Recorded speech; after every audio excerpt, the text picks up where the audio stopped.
కేంద్ర ఎన్నికల కమిషన్ చేతికి ఆంధ్రప్రదేశ్ ఎలక్షన్ కమిషన్ దగ్గర నుంచి కొన్ని వీవీప్యాట్స్ రహస్యాలు చేరుకున్నాయి. ఇన్ఫ్యాక్ట్ ఒక క్రెడిబుల్ ఇన్ఫర్మేషన్ ఏంటంటే వీవీప్యాట్స్ని డిస్మాంటిల్ చేయలేదు, శాంతం డిస్మాంటిల్ చేయలేదు, కొంతమేరకు భద్రం చేశాను. అవి ఎక్కడున్నాయి?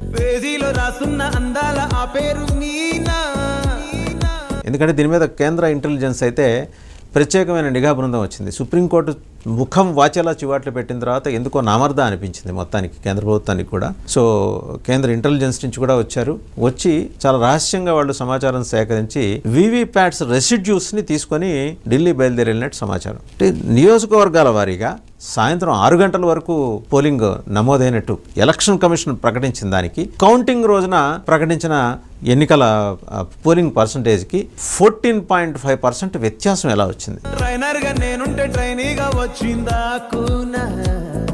53 లక్షల ఓట్ల గల్లంత్ అంటారా, అబ్యూజ్ అంటారా, అది ఎలా జరిగింది?